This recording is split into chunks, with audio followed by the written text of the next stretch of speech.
ساری خرابیوں کی جڑ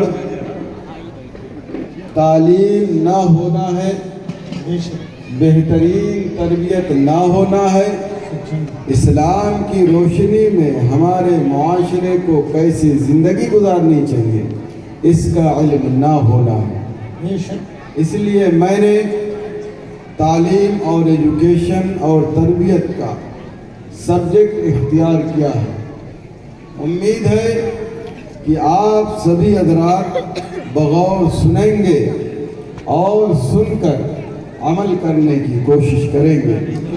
اللہ تبارک و تعالی ہمارے سماج کو ایجوکیٹڈ اور تعلیم یافتہ بنائے اور قرآن و حدیث کے مطابق اپنی دنیا اور آخرت دونوں بہتر سے بہتر بنانے کی توفیق عطا فرمائے۔ کچھ ذکر کرنے سے پہلے، کچھ بیان کرنے سے پہلے آئیے ہم اور آپ الفت و محبت کے ساتھ حضور آقا دو جہاں صلی اللہ علیہ وسلم کی بارگاہ بے کس پناہ میں درود و سلام کا نذرانہ پیش کر لیں۔ پڑھیں اللہم صلی علی سیدنا و مولانا محمد و بارک وسلم صلاۃ و سلام علیک یا رسول اللہ۔ محترم حضرات، کسی چیز کی حفاظت کرنے کے لیے اس کے متعلق علم ہونا ضروری ہے۔ اگر ہمارا سماج یہ چاہتا ہے کہ ہم عقیدے کی حفاظت کریں تو اسے عقیدے کا علم ہونا ضروری ہے، اور عقیدے کی حفاظت کیوں کر ہو سکے گی اس کا بھی جاننا ضروری ہے۔ اگر ہمارا معاشرہ یہ چاہتا ہے کہ معاشرے میں بھلائی اور بہتری آئے تو اسے شرعی تعلیم اور ایجوکیشن قرآن و حدیث کی روشنی میں جاننا ضروری ہے، اور اس کے مطابق زندگی کیسے گزارے گا اس کا علم بھی اسے ہونا ضروری ہے۔ اسی طرح سے اگر ہمارا معاشرہ دنیاوی اور اخروی اعتبار سے ترقی چاہتا ہے، بلندیاں چاہتا ہے، تو اسے قرآن و حدیث کا صحیح طریقے سے علم ہونا ضروری ہے۔ علماء شریعت کے اعتبار سے جو احکام بتاتے ہیں اس کو جان کر کے اس کے مطابق زندگی گزارنا ضروری ہے۔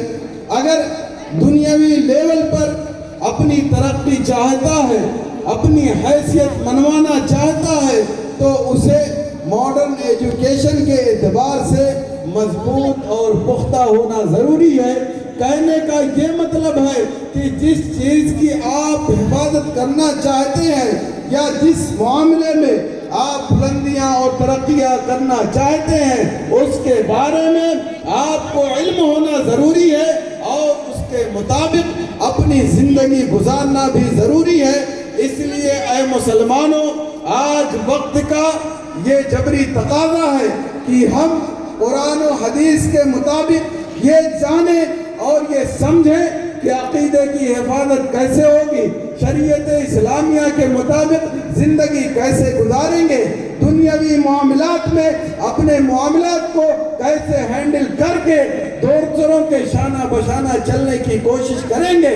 انشاءاللہ جس دن ہمارا معاشرہ یہ جانکاری اعلیٰ پیمانے پر رکھے گا، ہائی لیول کے اعتبار سے رکھے گا اور اس کے مطابق چلنے کی کوشش کرے گا، تو اس کی دنیا بھی بنے گی، شریعت اسلامیہ کے مطابق اس کا وقار بھی بلند ہوگا اور اس کی دنیا بھی بنے گی، اور انشاءاللہ آخرت میں اللہ تبارک و تعالیٰ اسے بلند مرتبہ عطا فرمائے۔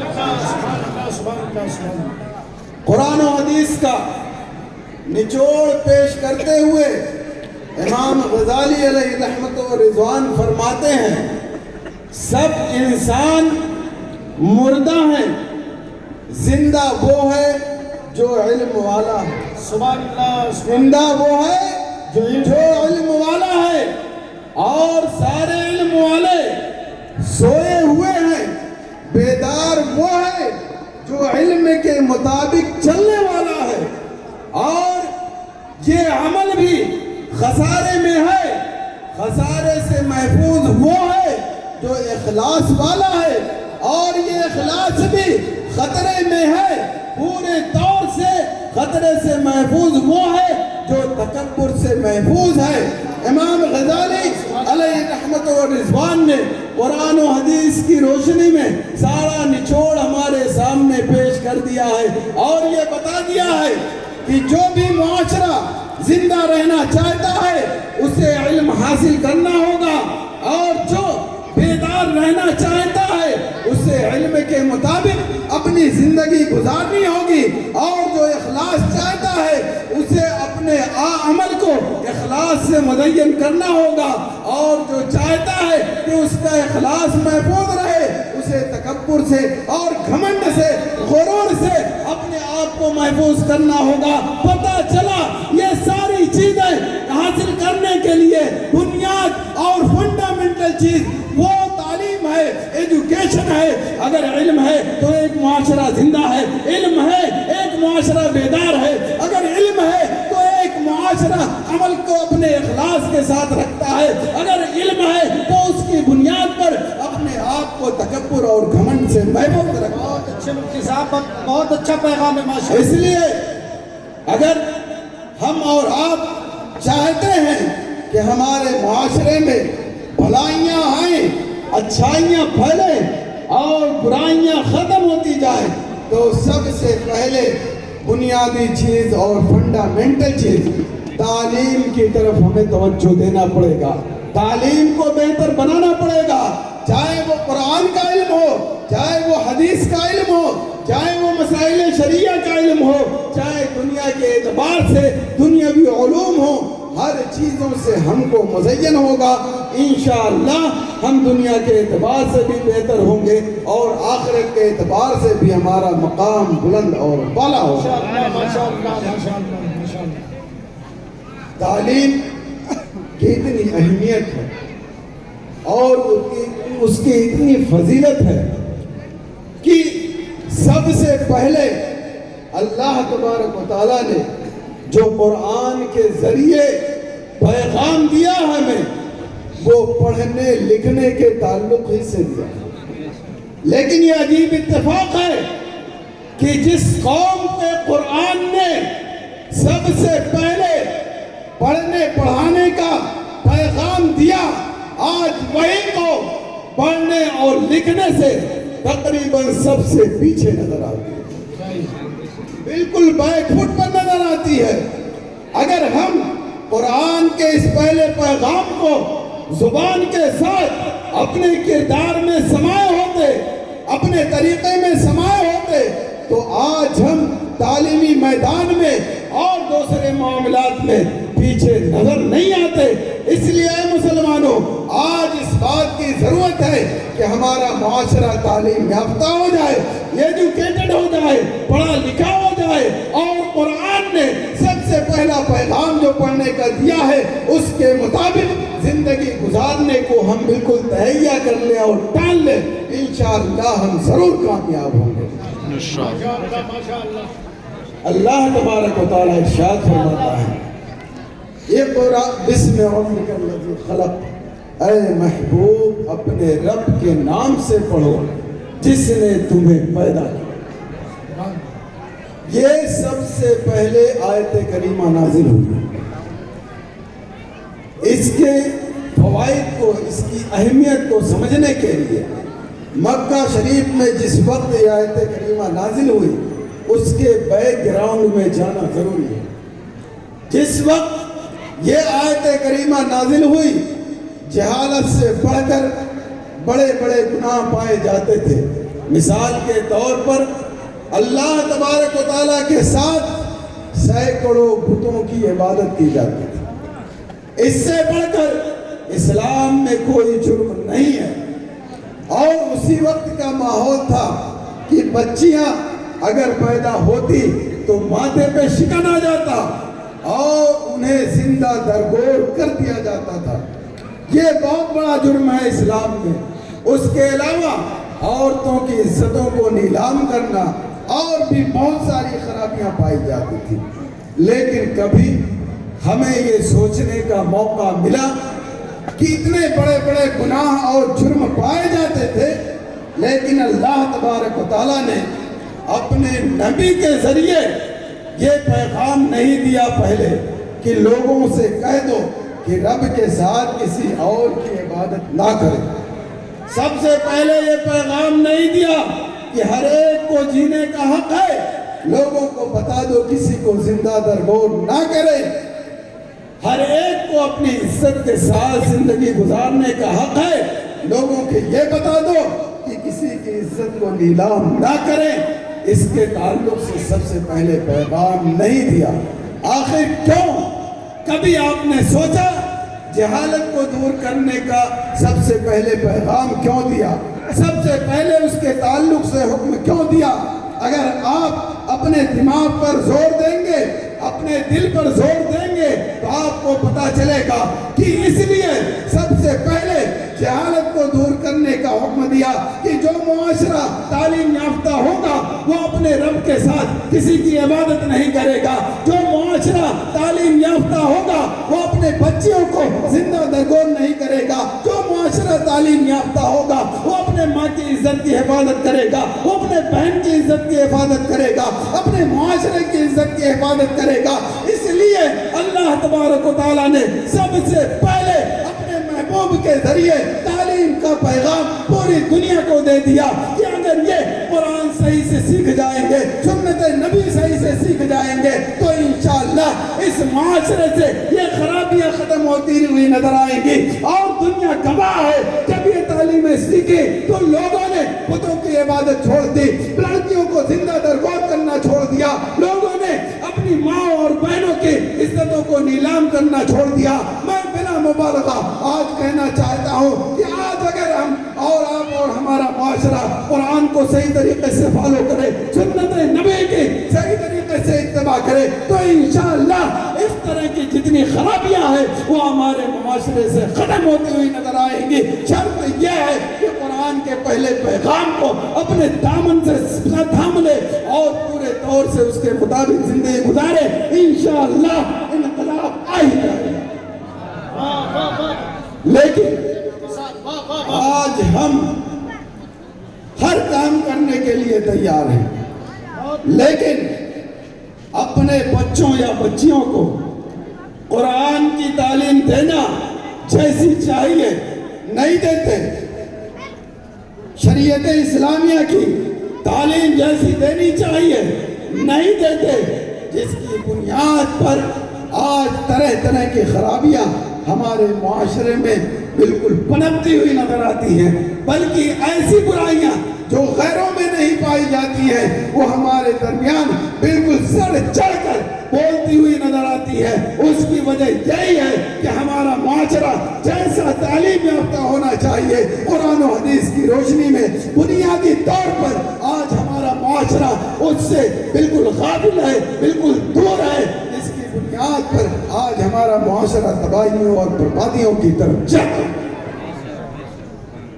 اس لیے مسلمانوں، آپ لاکھ دولت کما لو، آپ لاکھ بلڈنگیں بنا لو، جب تک بنیادی چیزوں سے اپنے معاشرے کو مزین نہیں کرو گے، فنڈامنٹل چیزیں انہیں نہیں دو گے، اس وقت تک وہ اپنے معاشرے کو صحیح راستے پر نہیں لے جا سکتے اور نہ خود ہی شریعت اسلامیہ کے مطابق زندگی گزار سکتے ہیں.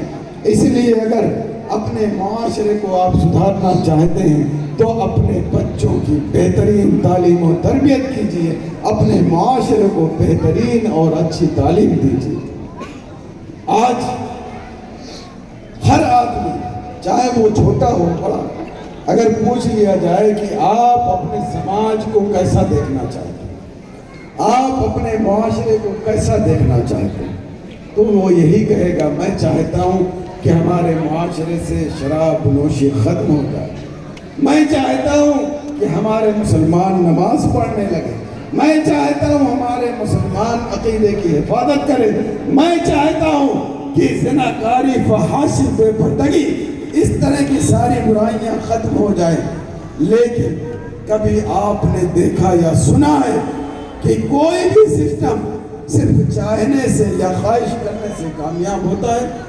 نہیں، کوئی بھی سسٹم صرف چاہنے سے، صرف خواہش کرنے سے، صرف سوچنے سے کامیاب نہیں ہوتا ہے، بلکہ اس کے لیے کوشش کرتا ہے، اس کے لیے محنت کرتا ہے، اس کے لیے قربانی دیتا ہے، اور اس کی جتنی بنیادی چیزیں ہیں سب کو عمل میں لاتا ہے، تب وہ کامیاب ہوتا ہے. لیکن آج نعرہ رسالت اولاد رسول حضرت سید حیدر علی صاحب جو عظیم شناخواں ہیں علی گڑھ کے، میں حضرت کی آمد پہ استقبالیہ نعرہ بلند کرنا چاہتا ہوں. نعرہ تکبیر، نعرہ رسالت، نعرہ رسالت، مداح رسول حضرت سید حیدر علی صاحب قبلہ.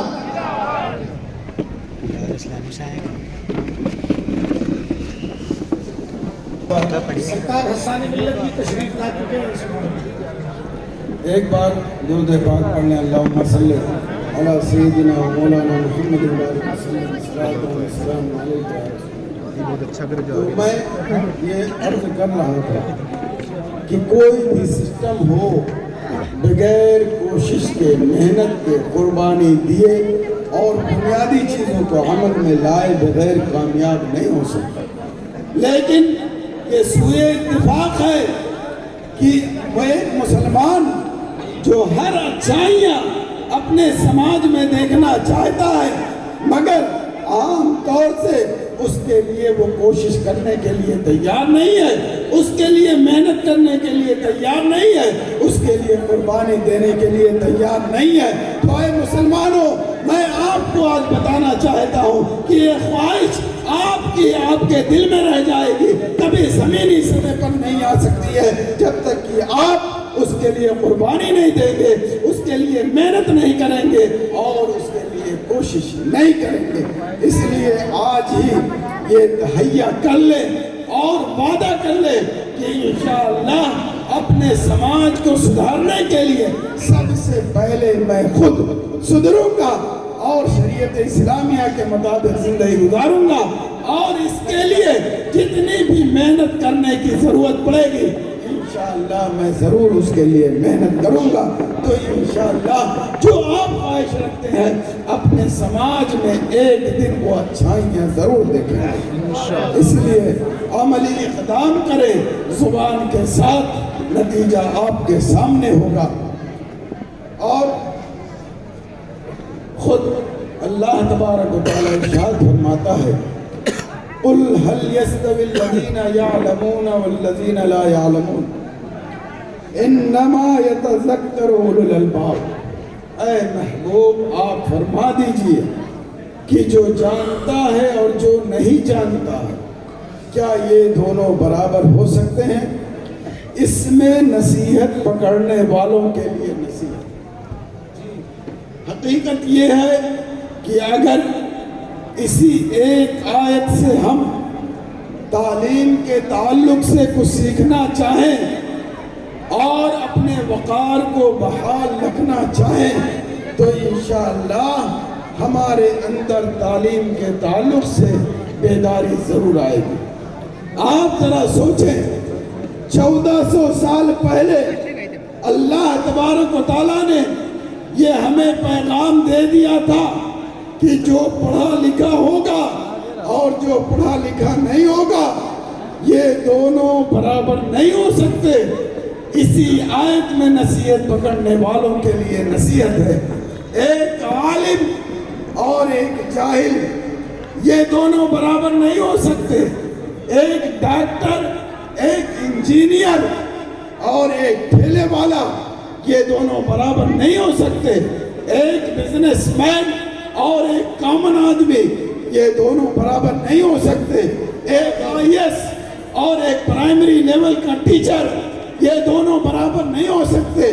اللہ تبارک و تعالیٰ نے 1400 سال پہلے اس فرق کو ہمیں سمجھا دیا تھا، لیکن یہ ہماری حرمہ نصیبی ہے کہ اس فرق کو یا تو ہم ہم نے سمجھا نہیں اور اگر سمجھا تو اس کو زندگی میں لائے نہیں. اس کی بنیاد پر آج ہمارا معاشرہ تعلیم کے معاملے میں بالکل پیچھے نظر آتا ہے. چاہے وہ دین کا معاملہ ہو, چاہے وہ شریعت کا معاملہ ہو, چاہے وہ ماڈرن ایجوکیشن ہو, ہر تعلیم کے میدان میں ہمارا معاشرہ پیچھے نظر آتا ہے. بہت اچھی بات ہے. آپ بتائیں, جب قرآن ہمیں 1400 سال پہلے فرق سمجھائے اور ہم اس کو سمجھنے کی کوشش نہ کریں یا سمجھیں مگر اس کو زندگی میں لا کر تعلیم کے اعتبار سے محنت کرنے کی کوشش نہ کریں, تو یہ سمجھ لیجئے کہ ہم جس بلندیوں کا خواب دیکھتے ہیں وہ بلندیاں کبھی ہمیں چھو کر بھی نہیں گزریں گی. اس لیے اے مسلمانوں, اگر آپ بلندیاں چاہتے ہو, ترقیاں چاہتے ہو, تو شریعت اسلامیہ کے مطابق اپنی زندگی گزارو, اس کے تعلق سے جانکاری حاصل کرو, اس کے تعلق سے علم حاصل کرو اور اس کے مطابق زندگی گزارو. انشاءاللہ آپ کے معاشرے میں انقلاب ضرور آئے گا. شرط یہ ہے کہ آپ اس کے لیے کوشش کرو, محنت کرو اور قربانی کرو.